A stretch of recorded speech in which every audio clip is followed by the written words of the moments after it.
We have a lot going on.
Awesome. Good afternoon. Welcome to the February 13th, 2024 curriculum meeting. It's 3:37 and we're going to initiate. You can watch this live streamed on MSAD11.org. I'll have all of us introduce ourselves. Diane Potter, Alyssa Tracy, Megan Carlson, and Angela Hardy is our chair, Director liaison of person, director support. of everything, I feel like, yes, and she's getting all the paperwork in order. We've got a brief but hearty agenda as usual, and should be efficient. Thank you so much. Here, I'll pass along. Oh, there we go. Okay. You're welcome. It's not in the exact order, That's but I'll okay. walk you through I've got it. the other ones that were in the original too, the policy, so good. All right. Okay, Terry, are you okay with me sharing? Okay. Yes. So we have, what time did we start? 3:37. Thank you. You're welcome. So we have a number of items on the agenda. The first item is the literacy grant. So I printed everything off tonight. Thank you. To try to help kind of like visibility. Yeah. But I also will have it up here. What do you see? Okay. Let me make it bigger. Okay. So this document is a one-pager somewhere in the middle of your, it says Maine Department of Education Literacy Grant at the top. It's probably right underneath the stapled part of our agenda. And then just slide out a piece of paper. Keep going a little bit more, Diana. It's the next page. Oh, there you go. Yeah, literacy. Okay, everyone has it. Yeah. So recently, as in the end of January, the Maine Department of Education has decided to reallocate funds that they have available to them from the American Rescue Plan ESSER emergency relief funding. And they utilized our Title I data to determine how many dollars we would have access to from their pool of money. And that amount is $104,365.66. The funds are available once an application is approved between February now, so this month, and August 30th. Nope, that's wrong. That's the wrong grant. September 30th. Okay. I'll have to remember to fix it. There's another grant. That's August 30th. September 30th of this year. So after returning back to school, we can use the funds up through that month. The use of the funds is pretty specific. So there's a paragraph here that defines it, but generally speaking, it has to be for universal access. So all students accessing literacy. So basically general classroom instruction. So it can't be reserved for special education. It can't be reserved for intervention support. It has to be for core instruction. focused on literacy. And then within that, we have to identify a need, understand the root cause of that need, and then determine how we're going to respond to that in any of the following categories: phonics, phonemic awareness, fluency, vocabulary, and comprehension. So those are like 5 strands or dimensions of literacy. And so I brought a team together of administrators and literacy coaches. We analyzed our data. We identified our need, determined the root cause of that need. Sort of a lot of it was alignment issues, resource support, professional learning needs. And I have written a 12-page grant proposal that is available if you would like to see the full 12 pages. But I also summarized it here. Thank you. So we opted to focus on the comprehension level of literacy in grades 3 through 12, with the greatest emphasis at the secondary level, 6 through 12. We had to cite a bunch of different research, so that's what you're starting to see showing up at the beginning of this, where we want to have a differentiated, layered approach that also supports adult learning theory for teachers, because teachers are the ones going to implement this. And the focus will be on universal teaching of evidence-based comprehension strategies within the context of the unit of study. So whether it's social studies units, science units, or English units, using a gradual release of responsibility model. So basically building students' independence at applying these comprehension strategies. So ensuring that we're not using strategies that are always requiring the teacher preparing the materials for the student to be successful. These should be strategies that students can learn over time and apply wherever they are, right? So that they have a success moving forward. We will universally teach text structures and features.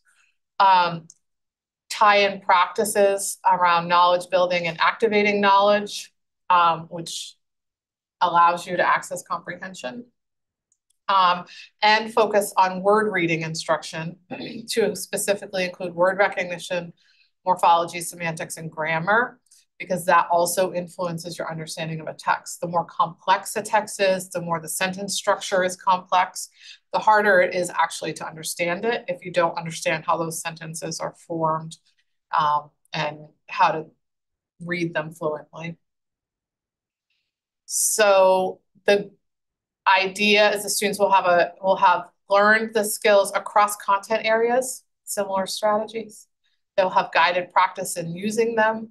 They will develop independence around those, and it will help students access material at their grade level, which is what's really critical, even if it's complex. We plan on using kind of an interesting model. We plan on launching this grant on March 15th during our workshop day with our 6 to 12 educators, bringing them together. They have expressed considerable need around this area in lots of different ways over the last few months. So that's part of where the data came from. And then it was affirmed through sources like NUIA.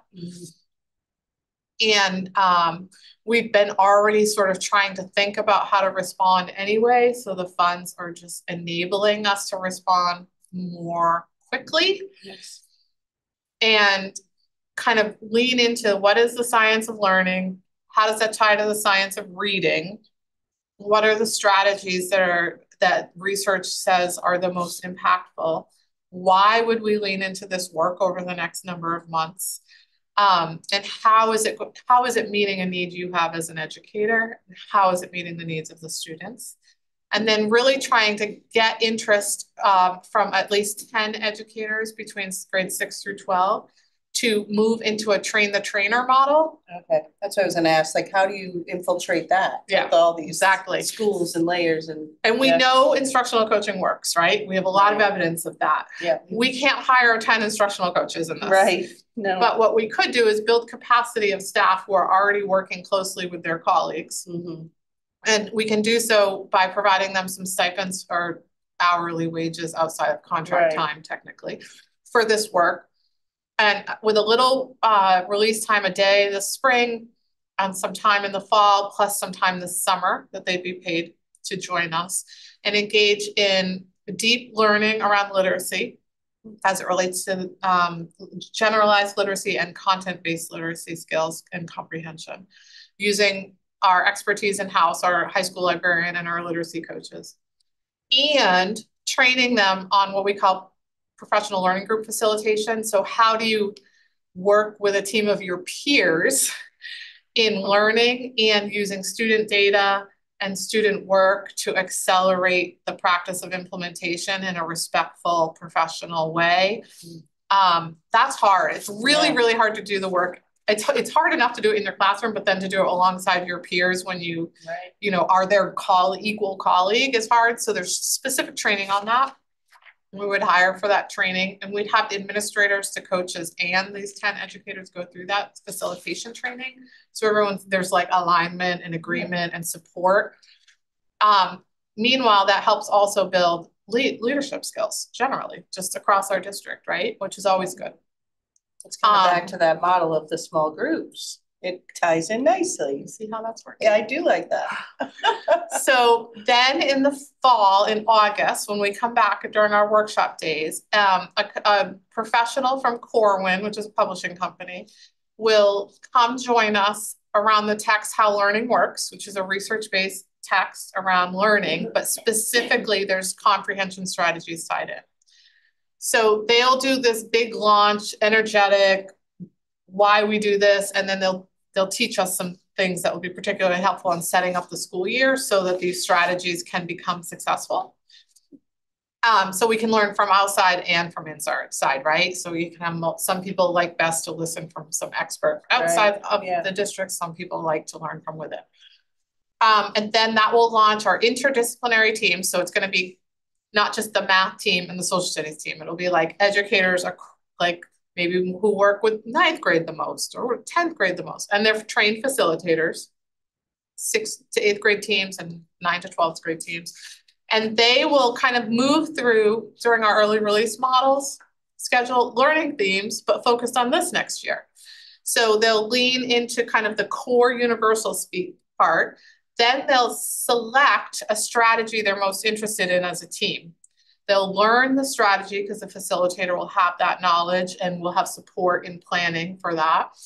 And then they'll figure out how to apply that in their classroom, apply it, practice it, have evidence of whether it's working or not, check and adjust. They're called cycles of action. It's a research-based strategy. They're 30, 60, and 90-day cycles. And then they'll shift and learn a new strategy, kind of go through the cycle again. And so that way there's some choice. They can pick the strategy that they're most interested in first, learn collectively, and then pick another one. And so they're growing their repertoire of strategies, but there's some choice and some team decision-making. Simultaneously, we'll launch this spring grades 6 through 12 English department on Jeff Anderson's Patterns of Power, which is kind of a philosophical approach to grammar, mechanic, and language usage instruction that also has very specific implementation. But the idea is you build students' independence towards understanding grammar and applying it, right? Not just you teach this, expect them to learn it, but it's this holistic approach. And they will have the text around patterns of power that's specific to their grade span, middle school or high school. They will learn together with the literacy coach. They will actually have a virtual training from the author partway through. So after they've learned enough to have enough good solid questions. And then they'll devise a grade level set of learning targets. What's our 6th grade plan, 7th grade plan compared to what we're already doing. So they're going to refine our implementation so that we can be stronger, more systematic and strategic about that work, because that leads to comprehension. So that's the secondary model. The elementary model is easier because we've done so much work there already. In grades 3 through 5, the literacy program we bought, of course, already has an update. But what we did is the one gap we knew already when we bought it was missing word studies. So we bought word studies separately this year. It's just a little clunky. Yeah. These funds, because they're available, and they're not coming out of our local budget, we can actually purchase the updated grade 3 version, which is the area we're having the most trouble with because it's a little clunky putting all the pieces together. In grade 3, it's really comprehensive. The new version is like really tight, a lot more seamless. And we can keep all the literature that we have from our current version. So now we're going to expand our library repertoire with students. Is that a like 1 year fee, or are we gonna have? 1 year fee, that's it. And then you have it. Mhm. That's awesome. That's the only reason I would select it. Sweet. It's just tightening That's up good. what we have. Yeah. And we would do the reading version for 4th grade because there's some funds to allow for that. I wouldn't do reading and writing because I don't have that funds, but. Yeah. So it will give some teachers a little bit more choice too on which mentor text they choose. That's one of the things we're hearing. They really love the program, but they're like, sometimes I want to choose a different, like, we call it a mentor text, the text you use to teach the strategies through. This would give a few more options as a result because both are good, the first version and the second version. Gotcha. And so then teachers will have a little more choice, which always excites them. Yeah. It'll strengthen word study, which will then strengthen the 6 through 12 comprehension strategies. Grade 3, yeah. Yep. And then the last piece, and there'll be some PD around implementation that we'll pay for just to make sure, right? So it's not all on their coaches' backs. And then the last thing is going to the International Dyslexia Conference. They don't have one. It's international because they don't have one here. Right. I'm sure. But it's just in Canada. It's not like going around the world. Yeah. But it's with the people that we use programming materials from, research-based materials, and you never can access them. And it's actually way cheaper to go to that than almost anything else we found. Wow. And it's one of the most targeted. So there would only be 2 people going. One of the literacy coaches is one of them. And that's actually the least expensive out of this whole. The whole thing, I'm sure. The whole thing. Yeah. We've set goals, so there are measurable approaches with a short timeline. These goals are written for the grant, so they're very short based, with the indicators being a little more qualitative than I'm used to. Yeah. But we will set long-term goals because this will continue after the grant expires because the learning themes will continue all year. Right. But everything's been paid for before that, right? We bought all the books, we've paid for all the presenters, we've paid for the train the trainer model, everything's ahead of time. So when that grant expires, the work will continue all year, and then we'll launch into an evidence-based gallery walk in March of next year that will have the teams, basically, if you go to like a grad program,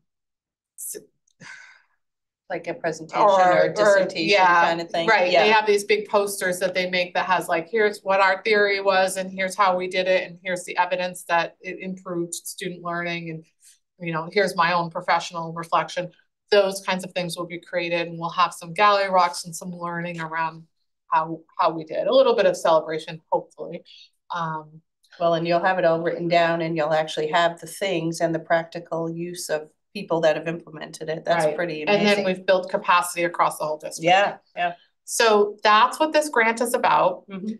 Sometimes people might ask, can you use these funds for anything that's in our local budget?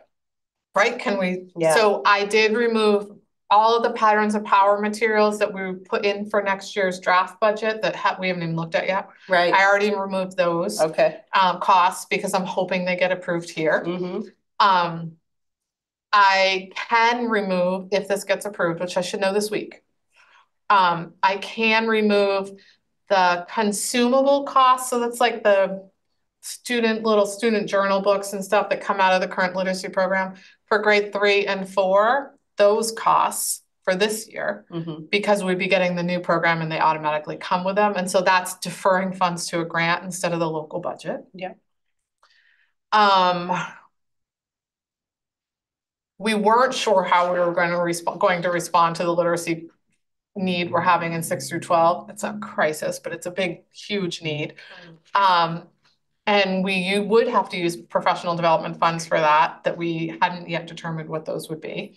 So that's like, for presenters alone, that's $12,000 that we're not putting in the local budget. That's being used out of this. So there are some pretty significant costs, plus we're building capacity and that capacity isn't being paid for out of the local budget, right? The summer work and all that. Yeah, exactly. So that's the only way I can sort of describe it.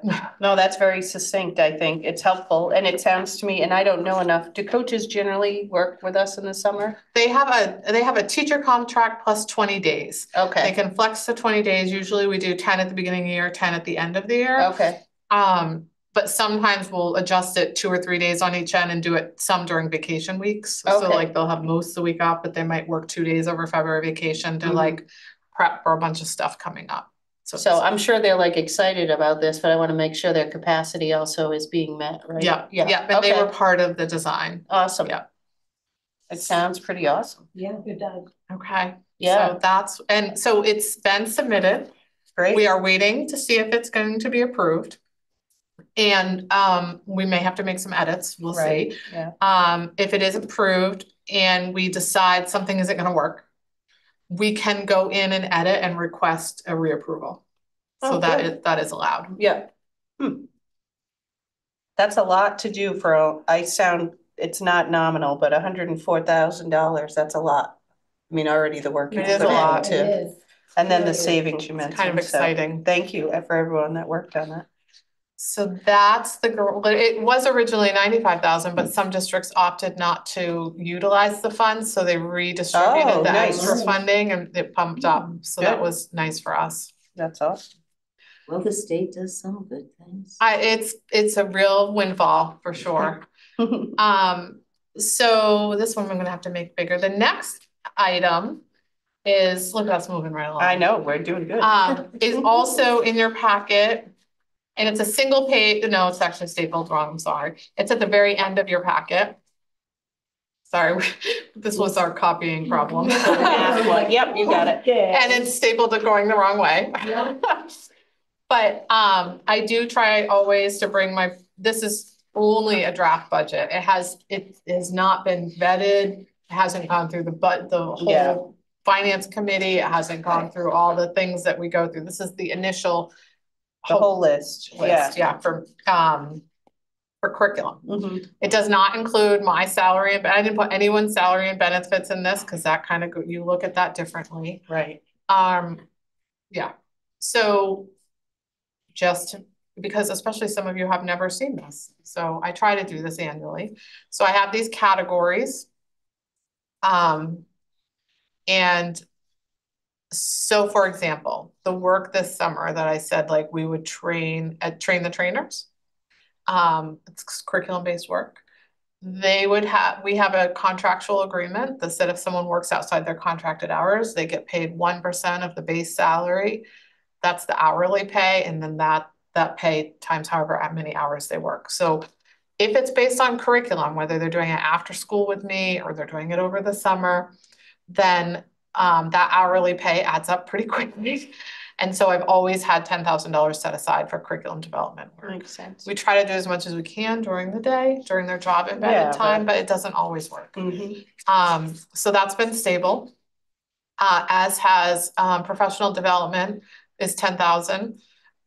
It seems like a lot. It actually doesn't go very far. Conferences these days are extremely expensive, even local ones. Right. I mean, it's a few $100s. Yeah, it's a few $100s for someone just to go to something local. For recertification purposes, we are required to help with that. But also this is for the entire district. I said K-12, I should say pre-K to 12. Yeah. Every educator, every ed tech, not all the administrator dollars, but some administrative dollars go here. And so I basically monitor the requests that come in. It should be based on their professional goals. And then try to track like how often have they gone? So for example, the physical education team likes to go to the annual state conference focused on physical education and wellness. I can't send all 6 of them every year. One, it's too much for subs. 2, it's too much for cost. So we have a cycle of 2 educators every year. So every 3 years they get to go. That's good. So it isn't just like we send everyone out willy-nilly. We're pretty judicious in order to not exceed this rate. And then I have training for our intervention software. Rarely and sometimes we offer a regional national conference, and I try to make sure that's budgeted. We have training for our math software, training for our literacy program, and we're trying to really update our science curriculum, 6 through 12. And we use Maine Math and Science Alliance's expert science instructors to help us with that. It's a big lift. Yeah, that is. It takes us a lot of time. And then training for some literacy intervention software. This year, my draft is up a little higher than it was last year. Or the year before. But in other areas, I'm lower. When people are out for curriculum or PD, I have a subline. And that is already almost spent for the year. It's the same amount as last year. Yeah. Then we have software licenses that come out. These are all the ones that are district-based. So our math, online, personalized learning, iReady software. This is our classroom teacher materials. So like the teacher licenses, our literacy intervention license, our math intervention license at the middle school, our science curriculum materials in the elementary school, our keyboarding license, our common literature license for literacy 6 through 12, our climate survey student data tool that we're trying to use to gather more effective data from students. We are writing a library curriculum right now. We've never actually, yeah, it's pretty intense. We're super excited about it, but we realized that we actually don't have all the mentor texts, the texts they'd use to teach with in our libraries. And we only have $7 a student for library books annually. And so that gets us a pile of books, generalized, updated new books, and then it gets us our Chickadee award-winning books, and then another pile of nonfiction books. And so for instructional purposes, we have some money in here. It's not very much. So I was going to say, a little bit more with vocabulary. And then we want to expand Lexia, which is our intervention literacy software, into the middle school because of the data that we're having and the need for differentiated instruction so that students can have independent learning through a virtual source that collects data for teachers. And they can be working with the teacher and they can be working on independent practice and rotate through. So it's a more dynamic learning space than the data collected on this software package will inform the teacher what ways that they can intervene pretty quickly and early without a lot of time being consumed. It's more efficient. Yeah, and this is designed specifically for middle school students, so it's not like babyish for them. It's like designed for their age group. A little too. Yeah, nice. Yeah. So my line is down there. Yep. Then just my cell phone reimbursement. We always have a little bit of money set aside for travel. We do not reimburse for all travel related to professional development. We can't afford that. So we do try to figure out where are the priorities and reimburse in those areas. And so that's down this year. And then supplies. So these are things like our professional development events. Specifically intervention at Helen Thompson, because they're not a Title I school, based on federal requirements of comparability. Any money we spend in family engagement resources at our Title I schools with federal money has to also be spent at non-Title I schools out of your local budget. Gotta love that. So it's comparable. That's nice. Good. But we won't give you any help with that one. You just go take care of it. Our instructional coaches is this nominal amount of money for supplies, paper orders, printing supplies, printing math units of study. And we're piloting, this is the only reason this is in my budget right now, is we're piloting some new science kits for 6 through 12. And so it's in my budget as a pilot. We're doing a little bit this spring. And we're going to do a little more next year. And if it goes in with support from the Maine Math and Science Alliance person. And if it continues to go well, then we'll shift that into building-based replenishing and stuff. So that is up from last year, but down from 23. So this is a line that tends to wiggle a little bit. Yeah. I have professional text in here. I did remove some because of the literacy grant. Dues and fees to professional organizations for coaches and for me, and our scheduling software for the elementary school. That has been really instrumental. It allows us, when we share teachers, we put the schedules in for them in each building, and then it shows where they are at all times across all buildings. It like tracks it and brings it together. Nice. And it's helping us figure out our intervention to blocks, and it's kind of a drag and drop system. It's a lot easier than the Post-it note system we used to use. Right. We're trying to update Google every time you get something. Yeah. Nice. And then we just, we have a little bit of money here, a little less money than usual, but for subs, if teacher needs to step out and do an assessment and needs like a half day to run assessments with students that are more intensive, I have trained more professional development training on an assessment tool we use, and then software for assessments. So we have the NUIA that isn't covered by the state, the Seal It by Literacy, which is state level approved assessments to secure Seal It by Literacy. So a second language. And there's a whole series of different assessments depending upon the language. They're in the middle of it right now. It's for our upper level language students in Latin, Spanish, French, but also our multilingual students. We have one who's going to take one in Hindi this year, and then ASL. If the student, we don't have that course, but if the student is proficient, they can earn that. So they'll earn it on their, if they get it, they earn it on their transcript. But also it's a monitoring to see how we're doing in terms of our bilingual status, kind of at the state level. Our intervention software, our early literacy software for assessments, our multilingual software, and we're down a little bit. This is actually a duplicate. I just realized that. I recognized it in the actual budget system that Andrea has. I just forgot to take it out of my spreadsheet. And then we have a partnership with Boys and Girls Club for the 21st Century Community Learning Grant. It's every 5 years. They try to get it renewed.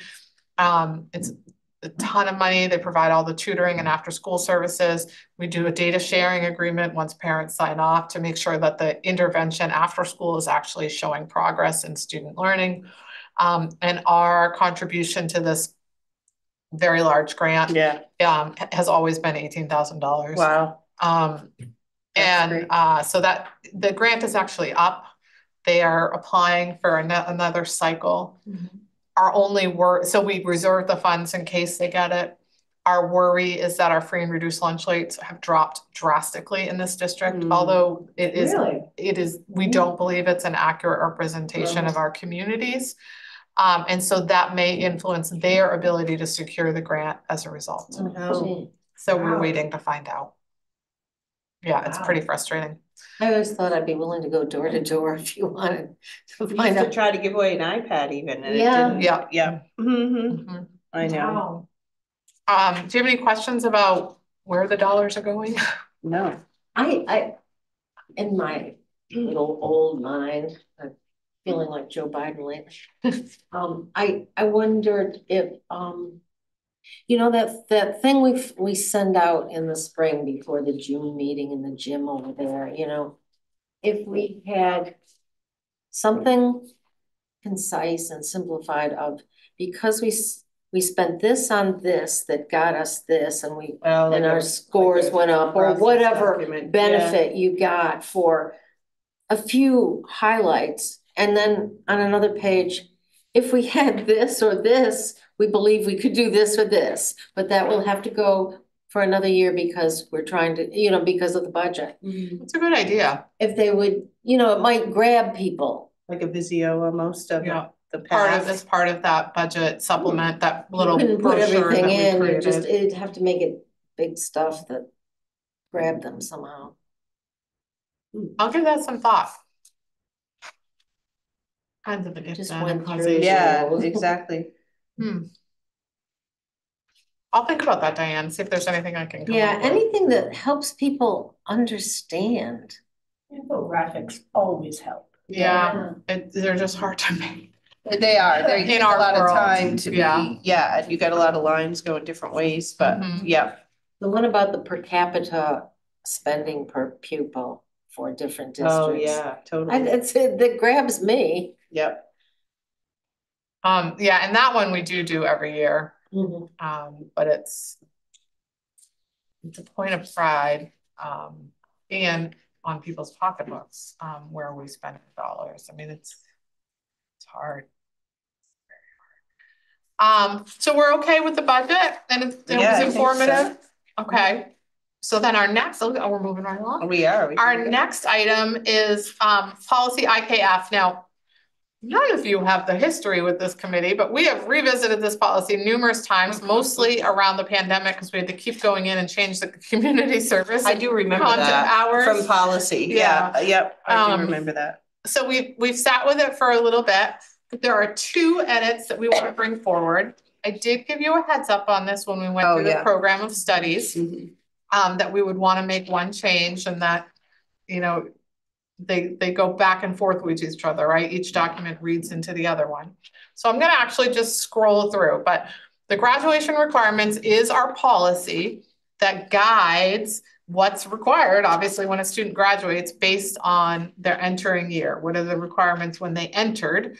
And then how does that move forward? And then only does it change, like, for example, during the pandemic, we had to actually go in and address certain years where that would change because volunteer hours weren't available.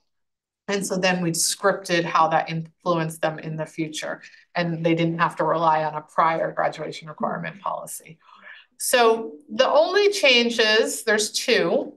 Here's the list of the requirements. We have to earn 22 Carnegie units or 22 credits to graduate. 11 are required by the state of Maine and 17 and a half are specified by us. We, in math, and we brought this up during the program of studies, we want to maintain the 3 credits, right? They still need 3 credits to graduate from high school. That is technically 3 courses. We have always prescribed the courses as being Algebra 1, Geometry, and Algebra 2. Instead, we would like to have it be Algebra 1 and Geometry, and then provide a course of choice. So they would have an elective in math, and that could be Algebra 2. If a student has already done Algebra 1 in 8th grade, it might be calculus or pre-calculus. There's also statistics that's available. There's a technical math and a financial math. There's some dual enrollment math courses. And so instead of making every student in the whole high school take Algebra 2, you would take Algebra 2 if it fit your aspirations moving forward. What we want to do after this, if this gets approved and after this moves forward, is actually start creating some flow charts for students to use. And like, if you want to do this in your future, these are kind of the required courses that would need, you would need to be ready after high school. So it would be informative and part of the advisory process. So we wouldn't be missing that step. So that's the change. The process is, I'll show you both changes. I'll ask if you support those through a motion and a vote, then it would go to policy. And then it will go to the full board because it is a policy change. Yep. So that's the change there. And then the only other change is related to, see, this is where we had to make all those changes because of the pandemic. Doing math. See all the different things. The last year is this graduating class. And so we'll be able to clean this all up again. Yeah. Is down in credit recovery right here, alternative methods of earning credits. So there are very prescriptive methods. If a student doesn't pass a class, they can retake the class, or we have something called credit recovery. And historically, if a student had a minimum grade of 50 up to 69, they could go to credit recovery, which says, you have completed these learning standards in this course. These are the standards you did not show proficiency towards. So now here's the work that you need to do in order to learn and have proficiency. And here's a guided process for that inside our building with adult support. Sometimes a little bit online, sometimes just with work. After we've done that for a number of years, we'd like to shift that to be 60 to 69. So if you're below 60, you actually, your options are these other alternate options. Retake the course, or there's a few other pathways. Mostly it's retake the course. Because at that point, what we're finding is they really didn't have enough knowledge to carry them forward to do that credit recovery in a guided way, but not without the full direct instruction. Yeah. And we feel like if we noticed from what students were demonstrating, if they had gotten a 60, they had more knowledge. More framework. More of a framework. And so then they could have a little bit more of a independent / guided process to recover those standards. But below that, they just didn't have enough foundation. Right. So that's the request. It comes with, in your packet, the one that's attached to your agenda. Yep. So those are the only 2 changes in this policy, but it comes with a credit recovery proposal that we thought we should run by you, so that you had context. So it's a little different proposal than you're used to seeing, but it's because we wanted to be able to use it with the staff at the same time as using it with you. As you recall, we've done a little bit of work on tiered interventions, MTSS, which is how we respond to students when they're not being successful in either academics or behavior. Tier 1 is is like universal courses. Everyone gets it. Tier 2 is we have a little flag popping up. We need some sort of small group intervention support to boost you back up. And Tier 3 is you need intensive support routinely to get you back on track in academics or behavior, okay? So this is outlined now what those are. We just didn't have a document to outline it. So we embedded it into the credit recovery proposal to just be really clear, using the resources we have available, what that looks like. And this was attached to the agenda that we sent out. And then, so this really isn't a change, except for the score for credit recovery, which is coming up. And really credit recovery, just for like layman's, because I've learned enough now, but like to make it clear, is really like a course or a class. And the grade at the end, is it usually at the end of the year or the end of a semester? What is So you have up to 1 year only, which is really a full semester. You really have and that was a change you all approved last year. Okay. Went from, because what's happened is, we have seniors. Right. Who now need to credit recovery for freshman courses 3 years ago. Yeah, so how do you? Because they didn't get to it for whatever reason. And nobody caught it in time or whatever. And just nobody's didn't get thinking to of it. Yeah. Yep. So what we did is tightened it. Yeah. Okay, that happened. You have a year or a change pass. You now you have the whole next semester, sometimes the summer. Okay. To fix that. To either retake the course or to go through it's basically like a short-term course. Yeah, totally. To fix, and it's customized based on what you didn't pass, what part of the class you didn't pass, not just redo the whole class. Not the whole class, right. Right, okay. Whereas if you get below a 60 in the proposal, you retake the class, or if it's let's say it's a wellness credit, you need 1 wellness credit or physical education credit. And it was wellness 2, which is half a credit. So maybe you could take an alternate class, or art and music is easier. If you need a visual and performing arts credit and you didn't pass art 1 and you wanted to take photography instead, as long as it's no prerequisite, you could do that, pass that class and still earn your credit. Or you could retake art 1. Right. You know what I mean? Yeah. So that makes sense. Thank you. Credit recovery is you pass portions of the class, right? But there's portions that you just didn't, and that's what drew your grade way down. So you only have to really learn the stuff you didn't learn.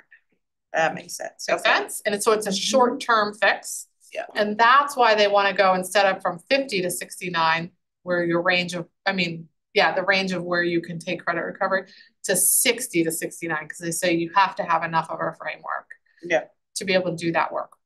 Once you hit 70, you're passing the class. So you don't need to retake or go do credit recovery. Right. So that's why it's not higher. Yeah.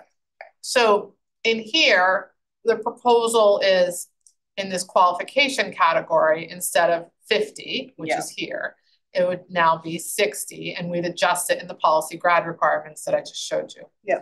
The other big change, because we've already done the timeline change,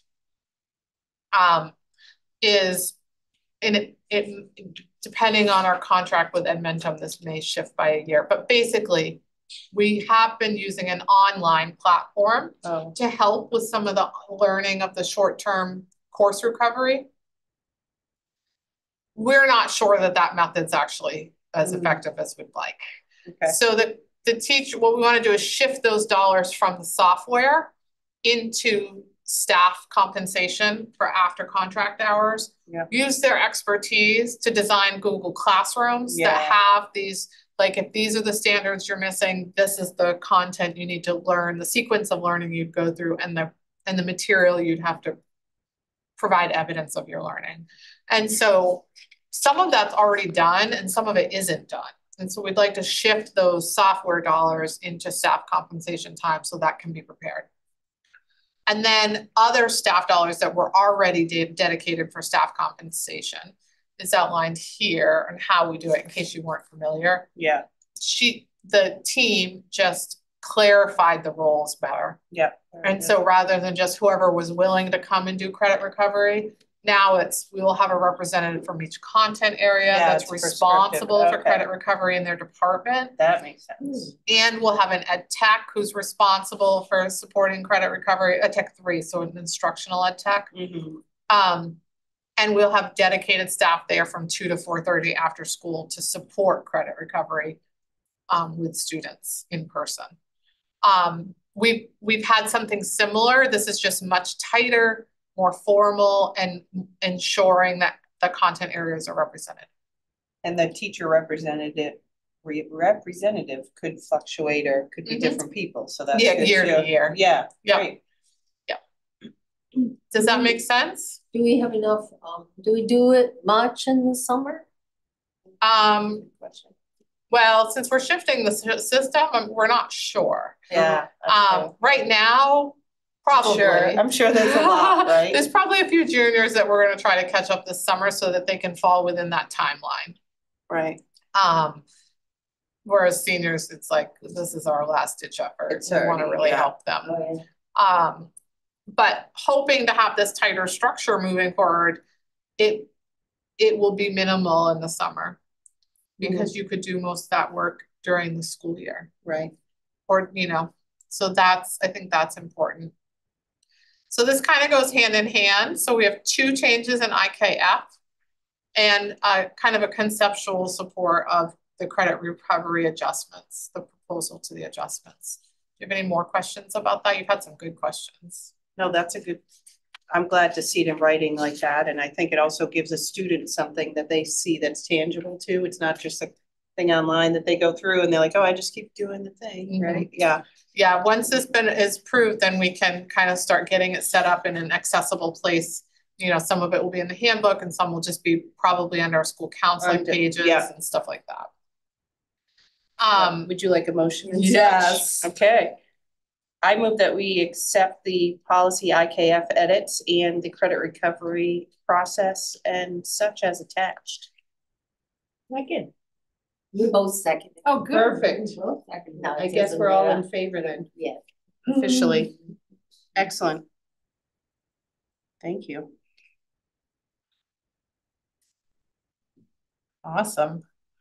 Okay, so I can stop sharing that screen. This is a big agenda for us. I know. And then we're going to get ready for Alyssa's favorite part. I love data. I said to her, there's no data on the agenda. She's like, oh, you're right. I have some. So off I went off to the races. Yeah. Okay, I've got to share this. So I printed this for you because last time we were having trouble seeing the screen. Yeah. So I did full. Thank you. But for the public, if there is public, I am also going to share it. Should go this way. Okay. So it's so interesting because we shared our fall assessment data in December Which is extremely late for us, but remember, we were waiting for the updated state tests and their scores, and so they just came in later than usual this year. So it feels like we're doing it all of a sudden, we're back to data really quickly. Right. So our assessments are conducted, our winter assessments are conducted in January, with the exception of kindergarten and first grade. This year, for the first time, we tried it in December before the holiday break, before they had that like disruption of learning. And I think there's some mixed reviews on that, so we'll see what we decide for next year. The assessments we provide, just for context, at the elementary levels is NUIA. ELA is the reading one in grades 2 through 5 that goes all the way up through, oh, I made a mistake. Shoot, I can't fix it. Where it says 9 to 11 in NUIA, we actually don't do that in the winter. I looked at this 100 times. I know, that's what happened, so. The reason we haven't given NUIA in the winter at the high school level is because they have midterm exams. Oh, right. And so we're trying not to do that. Yeah. We do a fall and spring, and winter is optional with the state. So I need to fix that on this document, but, and then in math, we opted not to use NUIA to do 2 maths. We do fall and spring because we're required to. We use iReady anyway 3 times a year. It's a really informative diagnostic and it really supports our teaching. And so we use that in the winter. So that's the level of work. And then the literacy, Early Bird is a literacy screener for early grades, foundational. So a little bit on literacy. So as a reminder, these are our goals. When it comes to literacy, our goal is to get to 50% proficiency using NUIA reading, and 80% in kindergarten on the Early Bird screener using the predictor of word reading assessment. I will remind you of these when we see the actual data. The other thing I want to share, I had a little anxiety sharing this with you. Our mid-year reports are always not as high as we'd like them to be. And we sometimes even drop. Our end of year reports tend to show the most growth from fall to spring, okay? So just because we might have areas in middle of the year that aren't bright spots, it doesn't mean that we don't have hope for the spring. It just means we have some data to help us make some more important decisions about where to focus our energy for student learning or the strategies that we have, okay? And we do analyze down to student level and classroom level, especially if there's bright spots that are like, oh, what are they doing that's making that work? Like, especially if a cohort has grown a lot. But I don't report that at this level because then you start getting into specific teachers and specific classrooms, and I don't always feel like that's appropriate. Okay, so here's a snapshot. NUIA reading. So the red is the fall, and our target is 60, which is the gray line at the top.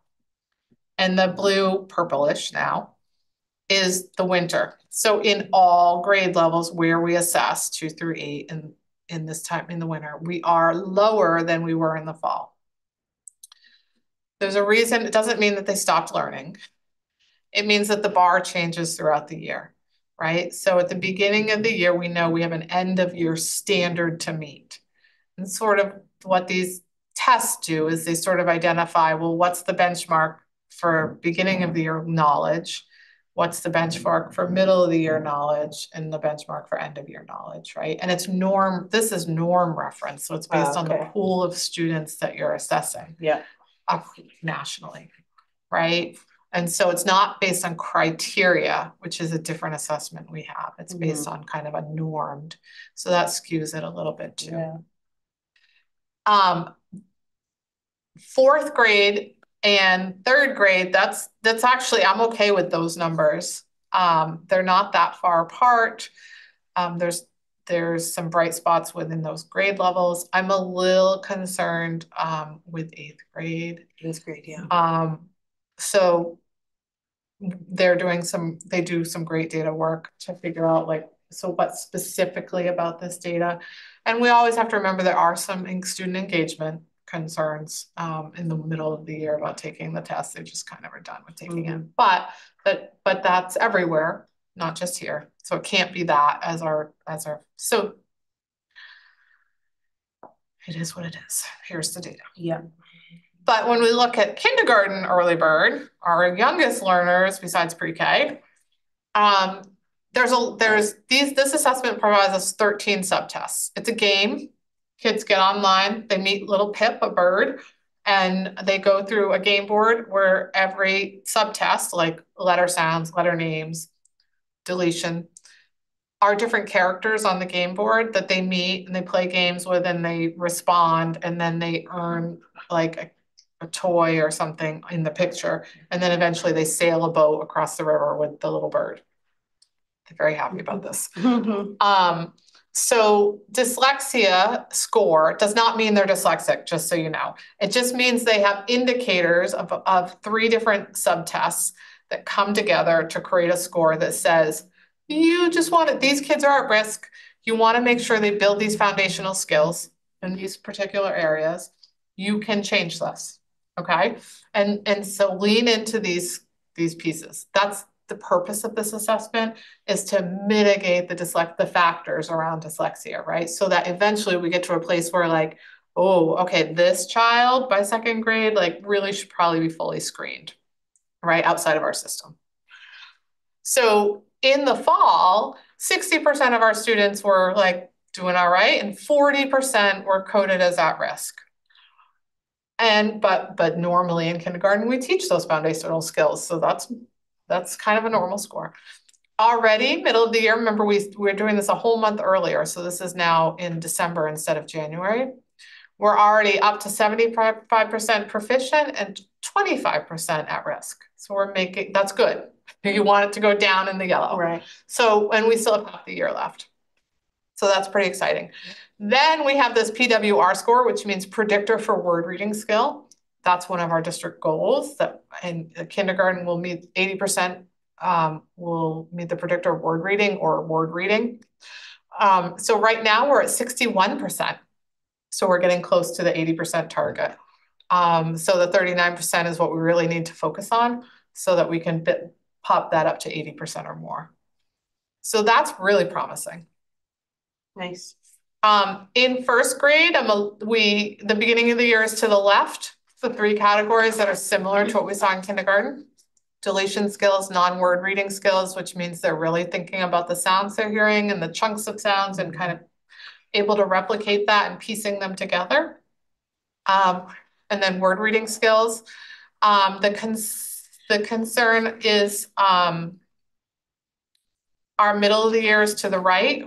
We grew in all categories: deletion, non-word reading, and word reading. So the green row, we grew from fall to spring, but we didn't really grow enough. So our dyslexia score pops in the winter. And it's kind of the opposite of what we want. So while we grew, we need to grow more in order to get there. This is December, 1st graders. They are really getting into small group instruction in November in terms of reading books, decodable books, and then transitional texts. So they haven't probably gotten to a lot of depth until, January you start rolling. And by March, they're starting to get pretty solid.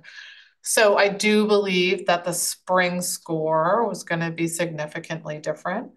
But we are kind of leaning into looking across what are the patterns, trends, what's working and where do we need to make some adjustments.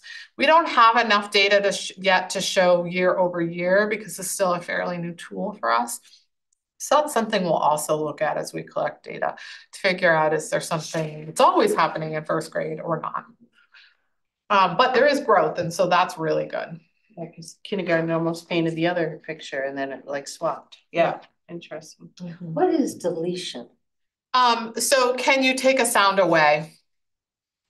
Or can you take a part of a sound away? So, these are probably poor examples, but I say bluebird, say the word without bird. Blue. I say racing, say the word without ing. race. Oh. You know, so are they able to remove parts Parts of of it. words? So add in, remove, blend. It's all about a lot of phonological skills and putting the pieces together to make words, sounds into words. Uh-oh, hang on. There we go. So that's, oh, I'm missing.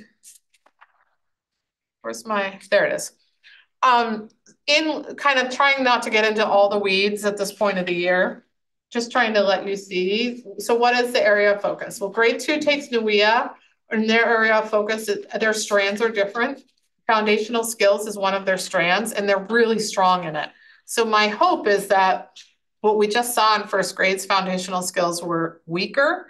They do actually build from January to June, because by this time of year in second grade, their foundational skills are much higher using another tool, so more collectively. So I think there's so much developmental change that we're going to see that pattern continue. So, and vocabulary is another strand for grade 2. They're strong in that. The area they're not strong is the actual reading strand, which gets to comprehension, which is that whole thread in the literacy grant that we're working on. Okay, and fluency. In grades 3, there's why are there 4 schools? Oh, there's 3 schools in grade 3 buildings in grade 3.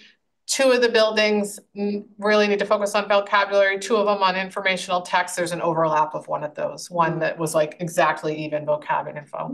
So if you just kind of look through this, you see informational text and literary, and then as you get up, you see all literary and informational text. That is comprehension. Yeah. Text features, comprehension. That's why the literacy grant is connected to that area. That makes sense. Make sense? Math, district goals, 65% in elementary, 50% in the secondary level. This one, the red is the fall, the blue is the winter. Well, that's better. Better. I mean, kindergarten, look at that. That's just so fun. Right. Wow. But this is the elementary level using iReady. We want to get up to 65%. So 4th and 5th grade is still something we are really looking at. We want their growth model to be higher, but we've got to kind of figure out what that is. That was the old target. This is a secondary target.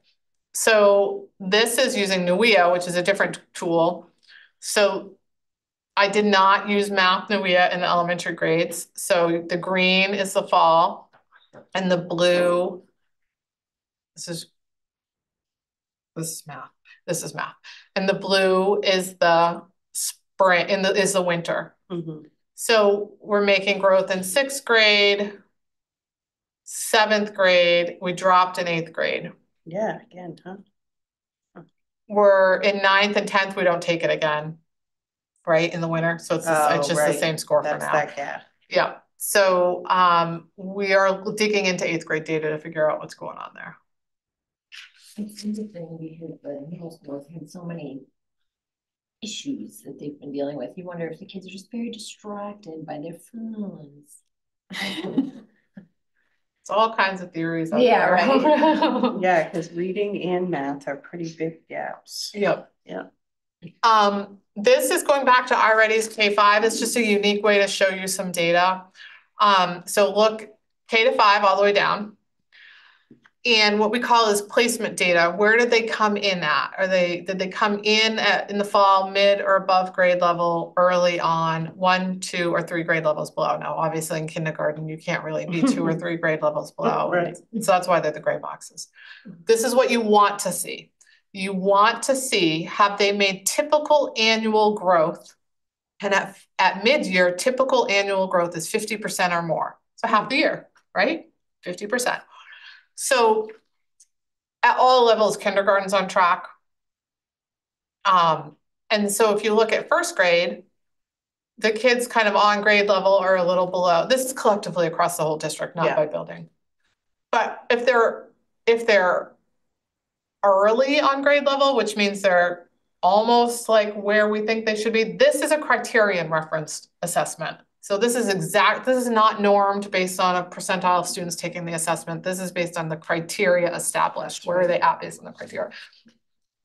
If they're just below grade level or just nearing the edge of grade level, they are making incredible progress. 93%. That's almost you want 100% by the end of the year. Oh, wow. If they're grade level below, they're making the targeted 52%. And if they're 2 grade levels below, which means they're probably receiving Title I services, 142% at this point in the year. Unbelievable. Wow. So core instruction plus intensive targeted interventions with a specialist makes huge difference for kids. A teacher really paying attention to the kids on the cusp makes a huge difference for the kids. We had to figure out what to do about the on grade level kids because they should make a little more progress than that, right? So then you go to second grade, that's similar, right? Those grade level kids need to make a little bit more progress, but the kids getting teacher intervention or specialist intervention are making more than 50% gains. So the benefit here is the interventions are working in addition to the core instruction.